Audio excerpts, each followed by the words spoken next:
Have you ever wondered why certain chords are in a certain key? Have you ever wondered what it means when someone says the song goes to 4? Have you ever wondered where all of these chords actually come from when you talk about them being in a key? Well, today I'm going to set about hopefully answering that question for you, while also teaching it to you in a way that's practical and applicable with the guitar in your hands. This is something that I used to struggle with a lot when I was earlier in my guitar journey, and I'm sure there are many of you out there who are struggling with it too. So let's talk a little bit about it. Today we're going to be looking at this mostly through the lens of the major scale, because the major scale is the basis of pretty much 70% of Western music that's come out in the last couple hundred years. And really where we start out is with something called the intervallic structure. And the intervallic structure is, say we were in C, I'll use the example of C major, how we get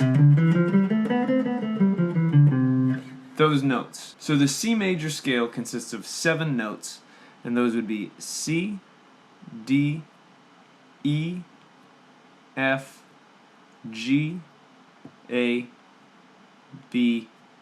Those are our 7 notes, and then if we want we can also add this C to it. So these are the notes that make up the C major scale. These consist of an intervallic structure of whole step, then we get a half step, whole step, whole step, whole step, and then a half step. So this recipe of hold, whole, half, hold, half is basically the recipe for major scale. If you want a really good way to visualize it on the guitar, you can start from C on your A string. A whole step is 2 frets and a half step is 1 fret. So if I go from C to D, I went up a whole step because there's 2. From D to E, that's another 2 frets. E to F is a half step, and we see that here from the 7th to 8th fret. F to G is a whole step. G to A is a whole step. A to B is a whole step. And then B to C is a half step.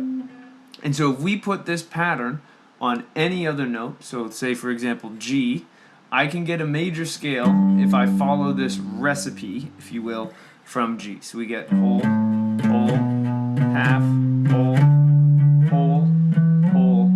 half. And that will every time give us a major scale, as long as we follow that from any root. But now let's keep talking in the key of C. So C, if we were to assign names to these, we would have the first, or the root. We'd have an eraser apparently. We'd have the 2nd on D, E is the 3rd, F is the 4th, G is the 5th, A is the 6th, B is the 7th, and then C is the root again. Now, when we talk about the 4 chord, that would be a chord that is built off of F in this instance, because that's the 4th note, 1, 2, 3, 4, in this major scale. Now, how do we know what kind of chord F would be? Well, we'll go back all the way to the beginning and I'll show you how this idea kind of works. So if I bring up my wonderful palette here, and I'm going to highlight in green just so you can see it. But in Western harmony, the standard convention is to build our chords in thirds. And so what that would look like is to get a C major chord for my C major scale, which would be the 1 chord in the key. If I go from C to the 3rd note, which is E, and that gives me my 3rd. And then I need to go 1 more, which will give me the 5th, so 1 more 3rd. I go 3 up from the 3rd, so E, F, G, that's up 3. That gives me the note G. So I know that my C major chord will be the notes C, E, and G. That gives me a major chord. Now the interesting thing here, when you look at a major triad, so C, E, G, this is really special because if you look at the major 3rd, it has these 2 whole steps, make a major 3rd. If I went to my next scale degree, if I wanted to know what the 2 chord was in the key of C, we would end up, and I have to be careful erasing this here, if I did the same process from the 2 chord, my 2 chord in the key of C is going to be D minor. And now look at this, I'd go D to F, F to A. So I'm building my chords in thirds. The triad is made of 2 groups of thirds, the one between the root and the 3rd, and the one between the 3rd and the 5th. Now in D, I get D minor, and let me show you why this would be D minor, not D major, because this is something that used to hang me up, and there's no shame if it used to hang you up too. So my D minor chord has D, F, A in it, and the reason I know it's D minor is that a whole step plus a half step is a minor third. So it's the old classic example is that major is happy, so here's my C. So C and E is 2 whole steps above the root C. That gives me a happy major sound. And then when I get to D, this is a sadder sound. And it's because that note F is a whole step and then a half step away. So that's what makes it a minor third. Now another interesting thing happens in these chords, where if you look from E to G, in the example of our, I'm getting rid of things I don't want to get rid of. If we look at the example of E to G in my C major chord, E to G is actually a minor third. So a major triad has a major third between the root and the third, and then a minor triad, or sorry, not a minor triad, a minor third between the third and the fifth. Now when we look at D minor, my minor chord, my 2 minor chord, we get this opposite effect, where the root to the third is a minor third, but then from F to A is 2 whole steps, so it's a major third. So it's this first third in these chords that really determines the vibe of the chord. And it's interesting because they're a nice balance between the two, where the major triad has a little bit of major, and then on top of it we get a little bit of minor. And then a minor triad has a sad first interval, but then the third to the fifth is a major interval, which I think is quite nice, and it'll make a lot of sense as to why they sound balanced and great when we get to the scary diminished chord in this key. But now this pattern keeps going, so if I did the same thing for E minor, which is going to be my 3 chord in the key of C, I end up with this. I get E, G, and B. And if you'd like the visualization, I'll do it one more time here for you, where E goes up to G. That's a half step plus a whole step. It doesn't matter whether it's a whole step plus a half step or a half step plus a whole step. It's going to end up being a minor third. And then here we get the 2 whole steps together to give me B, and that gives me my E minor triad. Now when we get to F, if we repeat this process, this is going to give me F to A. If I look at this gap, I get 2 whole steps, which means it's going to be a major chord. I get F major, which is F, A, and C. When I get to G, it's going to be the same thing. I get a G major chord, and that's going to look like this. G, B, and D. And now here it gets a little bit trickier to see, because now with my 5 here, I have to go G to B, and then B skips back over to D there, but take my word for it if you find it confusing. That's how this diagram is working. So 5 is a major chord. When I get to 6, I get a beautiful A minor, because if I look at this, I get a whole step and a half step. I know that's going to give me a minor triad. So A minor is my 6th chord, and I'm going to draw a little line here just to separate these. So up top is the chord symbol, and then beneath it is the notes that the triad contains. But so here I get A, C, and E, a nice minor triad. Now, when I get to my 7th, something really interesting happens, and we end up with a diminished chord. And what a diminished chord is if we look at this, B to C is a half step, and then C to D is a whole step. So that gives us a minor third. Oh, accidentally on eraser mode, not right mode.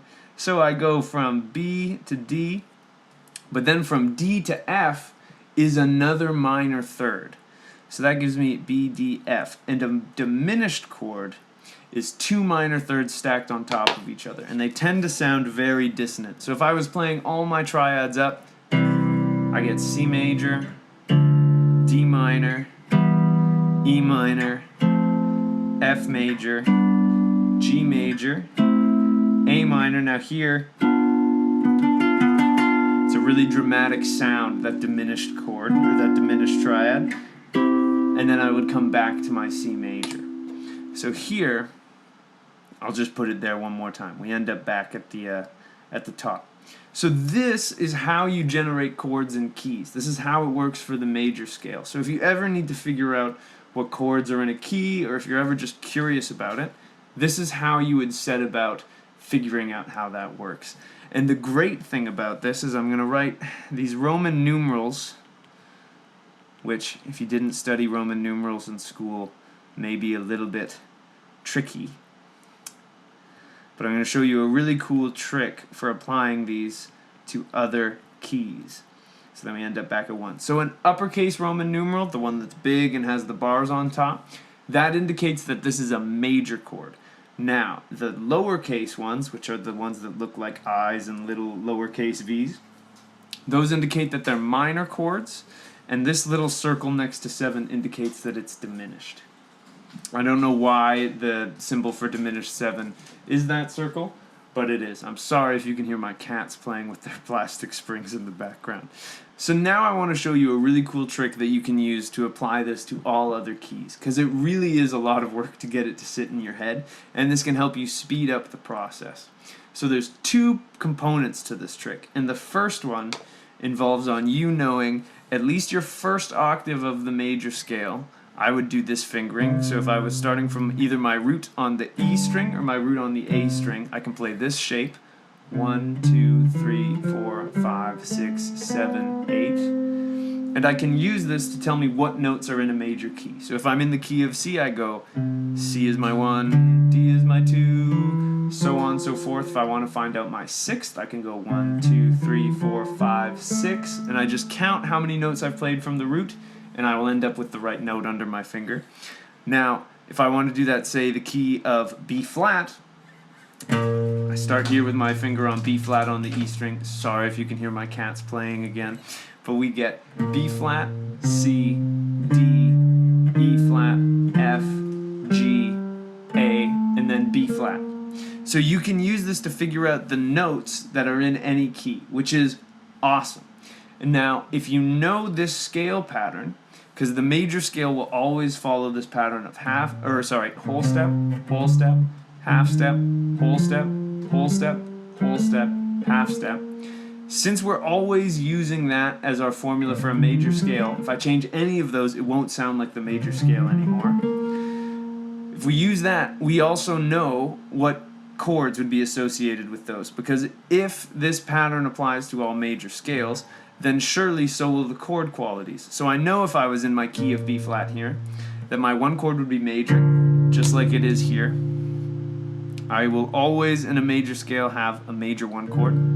My C, which is the second note of my B flat scale, will be minor, because 2 is a minor chord always in the major scale. When I go to the third, which is D, I end up with D minor, because 3, yet again, going to be a minor chord. E flat, that's going to be my major 4th, because 4 is a major chord. F is going to be major as well, because every major scale is going to have a major 5th chord.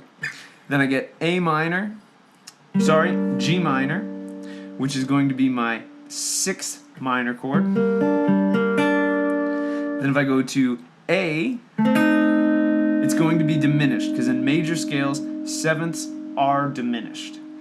And then when I go back to my 1, it will of course be major again. So you can take this and you can apply it to absolutely any key, and this works for all songs that are diatonic. And what diatonic means is it sticks within one tonal area or within one scale. So for example, if the only chords in a song are C, F, and G, I can say that this is diatonically in the key of C, because I'm just using the 1, 4, and 5 chords of C. There are many songs that will dance around, but in terms of understanding this basic concept of why certain chords are in certain keys and how we get these chords, this will help you overall understand, and I really hope that you get some use out of those moving this to different keys, connecting it to the guitar, because I think that having the guitar to help you figure this stuff out can really, really help your progress. So that's pretty much it for me today. I really hope that you found this useful. I really hope that you can see how you can practically connect some of this material both in your head to your guitar. I'm going to be uploading the sheet that I just scribbled up on my iPad to my website to accompany this video if you want to download it and take notes. I have lots of other videos on this channel with lots of good guitar content. I really hope you got some use out of it. If you have any questions about the material, please leave them in the bottom there. If you haven't already, I'd really appreciate it if you could like and subscribe. I'm trying to grow my channel up here, and I'd really love for you to be part of the ride. And lastly, if you wanted to consider taking a guitar lesson with me, you can find a link to that below on my website. I'd love to sit down and work with you on whatever's troubling you on the guitar. And other than that, I wish you all a wonderful day, and I hope you guys get to have some fun playing guitar. Thank you so much for watching.